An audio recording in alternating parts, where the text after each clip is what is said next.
जगामध्ये सगळं करायचं, पण भावाचं, देवाचं आणि गावाचं कधीच खायचं नाही.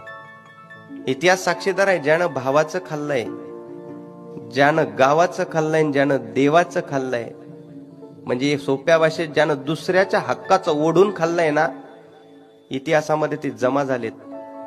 पण ज्यांनी भावाकरता आपलं त्यागून सुद्धा त्याच्याकरता कधीच चुकीचा शब्द काढला नाही, ते इतिहासामध्ये अजरामर झालेत. राम वनवासाला गेल्यानंतर भरता करता तर अगदी मोकळं होतं व सगळं, राजगादी मोकळी होती, तरी सुद्धा त्या राजगादीला स्पर्श केला नाही.